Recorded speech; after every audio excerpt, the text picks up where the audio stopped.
I've seen you in a movie, I heard you in a song. Now I know that this will never go wrong. ¿Alguna vez te has preguntado si tu novela es buena? Si su inicio tiene un enganche suficientemente fuerte para que tu lector siga leyendo?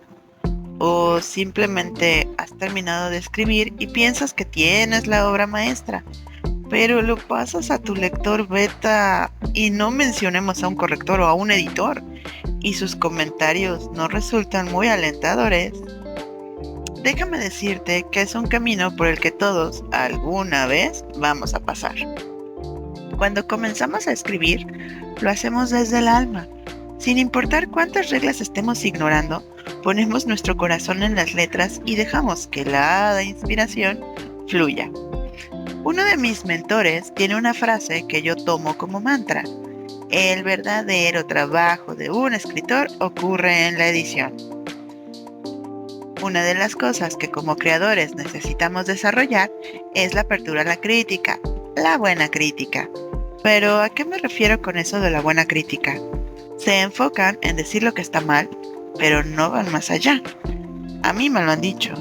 Yo soy de la idea de que no basta decir qué está mal, sino señalar por qué consideramos que hay errores y hasta cómo mejorarlos.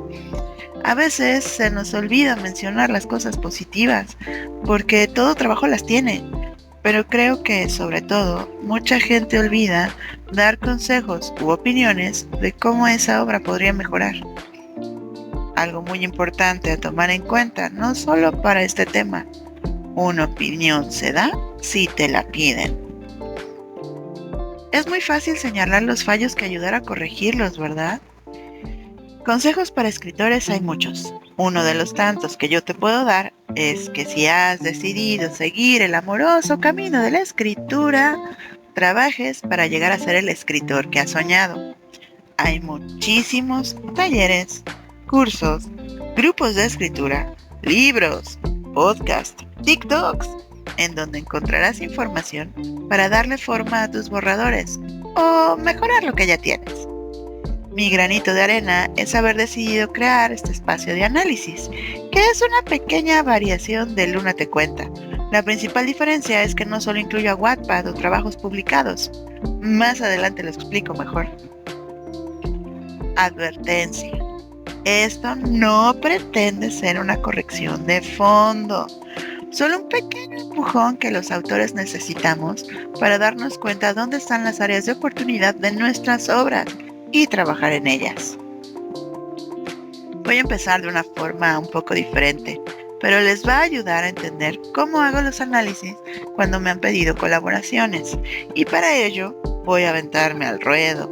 Les voy a leer la primera escena de Rosas del Mar, el borrador que escribí sin tener noción de lo que era escribir una novela. En pocas palabras, me voy a ventanear, pero verán cuáles fueron los puntos que se corrigieron hasta obtener un producto diferente, pero conservando la esencia de lo que quiero contar. Debo mencionarles que va a ser una lectura interesante porque tiene años que no toco ese primer borrador. Es un documento que tiene como última fecha de modificación marzo de 2006. Uy, así de viejo es. Este es el inicio de Rosas del Mar versión borrador. Corsarios, capítulo 1. Trataré de no hacer comentarios, pero creo que va a ser un poco difícil. Y empezaba así. En un día en el cual el mar estaba en calma, el brillo del sol iluminaba todo el paisaje y las gaviotas, como si fueran escoltas, revoloteaban alrededor del barco de su majestad, el cual regresaba de un viaje por donde la tierra, por tierra donde el oro abundaba y la riqueza se podía vislumbrar por donde se mirara. Ok, este es un párrafo enorme, enorme, eh, con mucha información, y aunque sí me da cierto contexto, ah, no, está muy largo el párrafo y hay un montón de cosas que hay que corregirse. Aclaración, están los nombres originales, tal cual yo los imaginé. Por eso van a ver ahí un par de cosas que a lo mejor no entienden. En esa expedición viajaba el hijo del rey, el príncipe Andrew, heredero al trono, y su futura esposa, Lady Lyra. Lo que ellos ignoraban era la peligrosidad de las aguas por las cuales navegaban. Los piratas abundaban y asaltaban cualquier embarcación, fuera grande o pequeña, y sin importar su procedencia. Tenía que justificar que asaltaran el barco del rey, ¿verdad? La guardia iba demasiado confiada y despreocupada, sin tomar las medidas necesarias para su protección. ¿Y qué guardia lleva al príncipe y va así toda en la lela? Ninguna. Había decidido tomar esa ruta debido porque, o sea, ¿qué quise decir? No lo sé. La distancia entre un reino y otro era más corta. Así ahorrarían varios días de viaje y su regreso sería antes de lo planeado. Andrew ansiaba llegar a su hogar y ver a su familia. Ajá. Ahora, estoy utilizando las comillas inglesas para marcar diálogos, porque pues yo venía de una lectura de comillas inglesas. Eh, para el español no es tan válido. La técnica nos dice que hay que usar guión largo, pero yo usaba las comillas.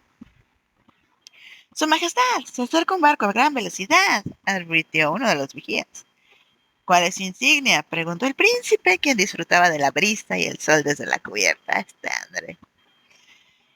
¿Acaso no trae bandera? Nunca antes la había visto, contestó sorprendido. ¿Quién contestó sorprendido? O sea, no estoy poniendo quién, o sea, se entiende que a lo mejor ese es el soldado, pero ¿quién? Y ahí debería haber un punto. Es negra y lleva como escudo una rosa roja. O sea, yo bien. Bien nice acá, negro con rojo. Huelga. Deberíamos prepararnos. Y ahí debería haber un punto. ¿Qué ha sucedido, mi querido Andrew? Preguntó la joven a su lado. No te preocupes, acarició el rostro. ¿El rostro de quién?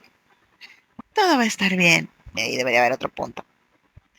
Haber dicho estas palabras fue un grave error del príncipe, pues el barco pronto los alcanzó. Cuando estuvieron a la par, una voz bastante grave se escuchó proveniente de la desconocida embarcación, ordenando a los capitanes detener el barco. Y los capitanes le van a hacer caso, ¿no? Sí, claro. No tuvieron más remedio que obedecer, pues el barco real no contaba con armamento para resistir un ataque. ¿Qué barco real no trae guardias, armamento para defender a su príncipe? Solo en mi cabeza adolescente eso sucedía.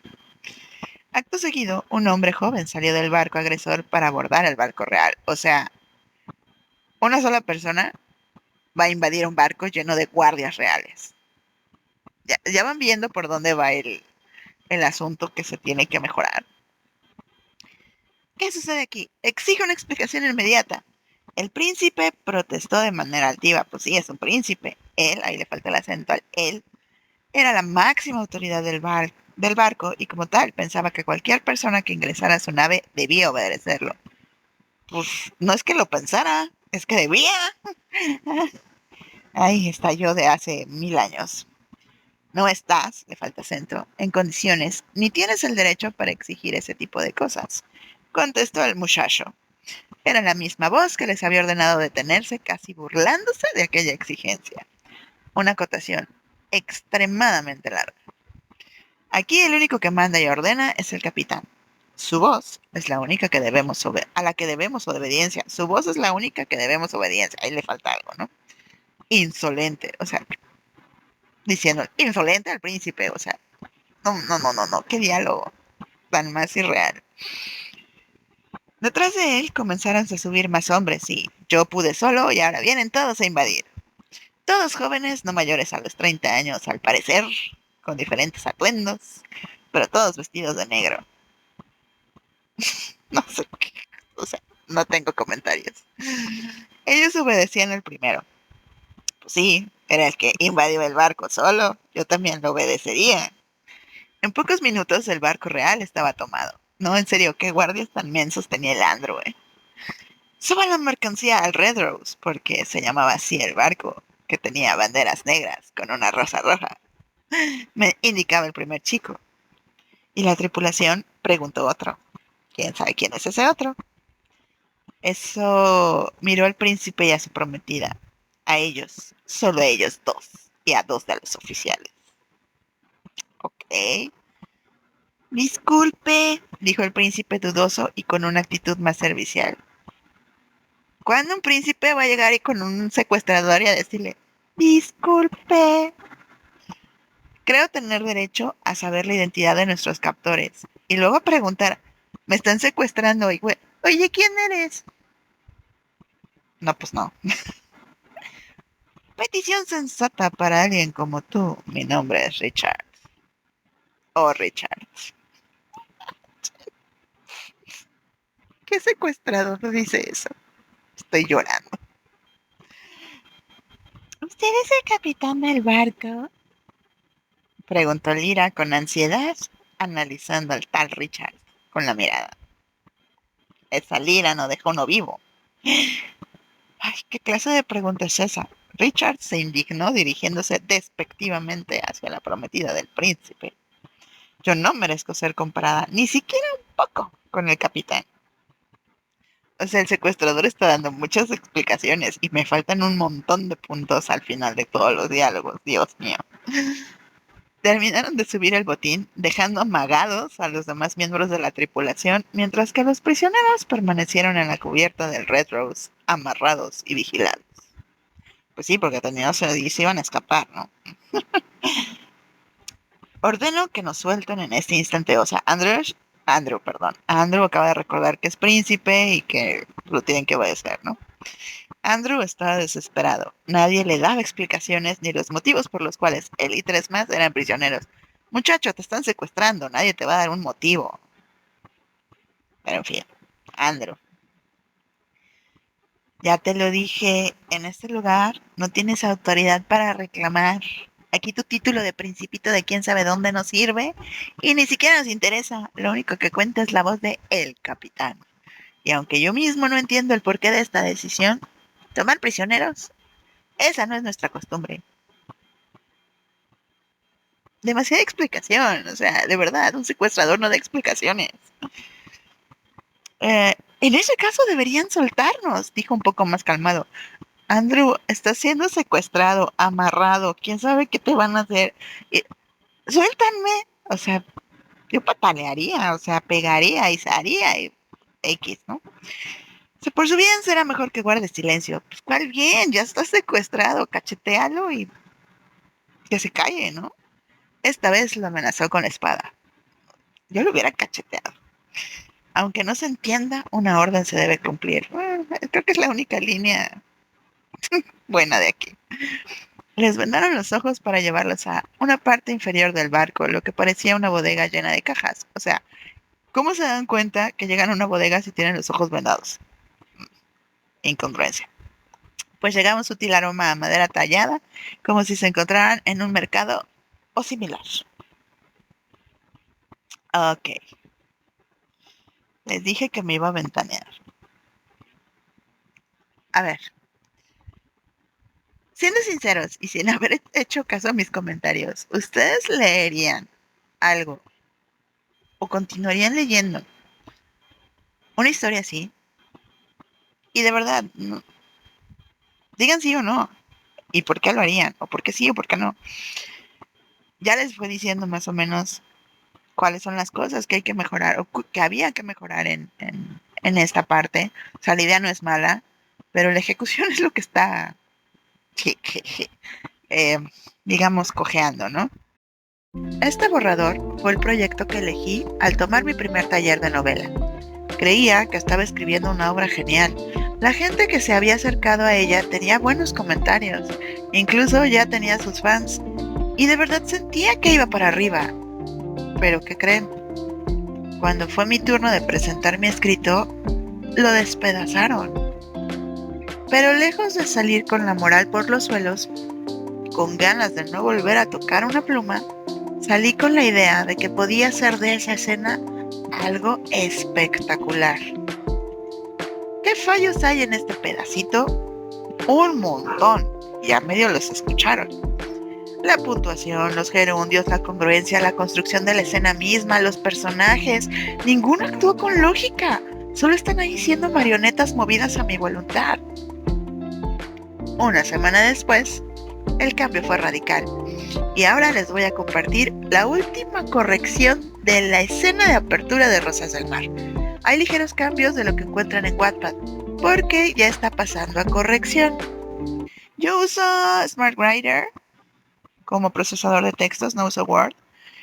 Me encanta cómo escribir aquí, organizar aquí, etcétera, etcétera. Vamos a abrir Rosas del Mar. De hecho, si aquí ven, aquí está toda la organización de capítulos. Y el inicio de Rosas del Mar, después de haber escuchado lo que me dijeron, después de haber escuchado a otros compañeros decir qué es lo que faltaba, qué necesitaba para hacerlo atractivo este inicio, cambió de esta forma. Los han vencido. Fue el primer pensamiento de Andrzej momentos después de que la escotilla se abriera de golpe. El cuerpo inconsciente de un soldado aterrizó a sus pies. Mostraba un profundo corte en la mejilla, otros más en el muslo y abdomen. Debajo de él, un charco escarlata se expandía a gran velocidad, y, sobre la azura del uniforme, aparecieron manchas oscuras donde las espadas habían desgarrado la tela. Imposible, susurró. ¿Dónde está Grover? Su principal escolta le había asegurado que nadie bajaría a los camarotes, que podía estar tranquilo, pero lo que veía se alejaba del concepto de seguridad. Junto a él, Rina temblaba y se aferraba a su brazo con fuerza inusual. Andrzej sentía la presión de sus dedos a través de la gruesa casaca, tan diferente a la delicada manera en que solía depositar su mano durante sus paseos. Es por miedo. Trató de encontrarle una explicación. Aunque trataba de permanecer sereno, él mismo percibía la tensión que nacía en su nuca y bajaba por la espalda hasta convertirse en un calambre doloroso. Las doncellas de su prometida permanecían muy juntas en un rincón del camarote. Entre gimoteos murmuraban plegarias al único padre y a su arcángel guerrero, a las de Onainir, a quien fuera, con tal de obtener ayuda. Si las simples oraciones tuvieran algún tipo de poder, nada de esto habría pasado. Hubiera pasado. Disculpen, luego hacemos cambios leyendo en voz alta. Y es donde ustedes se dan cuenta, donde tienen que cambiar las cosas. Tip. Andrzej pensó en la mala jugada del destino. Cuando se embarcó en Yone, no imaginó la suerte que les esperaría en las solitarias aguas del mar de Tynesh. Una travesía que debía ser rápida y pacífica se había convertido en una lucha por su vida. Con la única ruta de escape bloqueada, solo quedaba esperar. Puso atención en el umbral de la escotilla, donde una sombra se abría paso entre dos cuerpos en posiciones que, de encontrarse en una situación diferente, hubiera considerado vergonzosas. ¿Qué tenemos aquí? Fue difícil encontrarlos. Escuchó una declaración cargada de ironía, antes de que la luz de las velas descubriera el ingreso de una robusta figura. Rastros de sangre y pólvora cubrían todo su cuerpo. Sin embargo, lo que más llamó la atención de Andrzej fue la espada que empuñaba en la mano izquierda. A pesar de la sangre fresca sobre la hoja, se apreciaba una línea de runas, dibujos entrelazados que nacían poco más abajo de la cruceta y danzaban hasta la punta.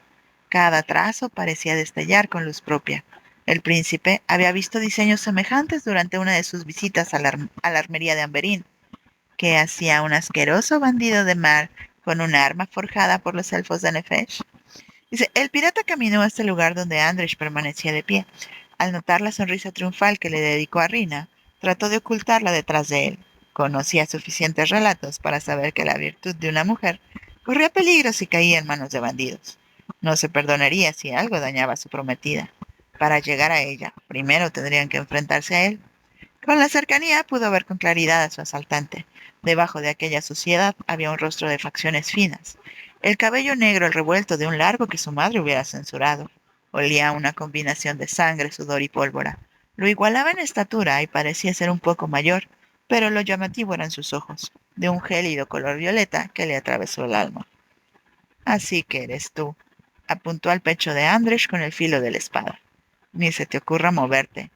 Tanis, por acá. Trabajar en una novela no solo es escribir con buena ortografía. Escribir no es una receta de cocina, pero hay ciertos consejos, las benditas reglas de la técnica, que nos ayudan a pulir nuestras ideas. Y haber escuchado esas voces me dieron como resultado el inicio conocido de Rosas del Mar. Si ustedes han decidido hacer de la escritura algo más que un hobby, buscan la manera de formarse como escritores. Este espacio es una pequeña ayuda. Decirles que no se desanimen. Todas las ideas son buenas. Darles forma es la parte divertida. También es mucho trabajo, pero créanme cuando les digo que el resultado les va a sorprender. Para finalizar, aquí van las reglas del juego. Si ya vieron el video de Luna te cuenta, es muy parecido a lo que vamos a presentar aquí, pero con un par de excepciones. De igual forma, puedes enviarme el primer capítulo de tu proyecto. Si es demasiado largo, me tomaré la libertad de analizar la primera escena o un fragmento para fines del video, pero siempre te regresaré un archivo con mis comentarios. Obviamente, no puedo aceptar obras con contenido explícito, tanto en temática como en vocabulario, al menos no en el fragmento que leeré. De igual forma que el punto anterior, puede elegir un pasaje que no rompa las reglas de la sana convivencia del tío YouTube y devolverte el archivo con mis comentarios. Y esto es algo muy importante. Puedes o no tenerlo publicado en cualquier plataforma de lectura o red social. Lo importante es que tú seas el autor y como tal se te dará el reconocimiento correspondiente. Si estás interesado en participar, déjame un mensajito en los comentarios diciendo yo quiero y el enlace donde puedo encontrar tu historia. ¿Están listos para participar?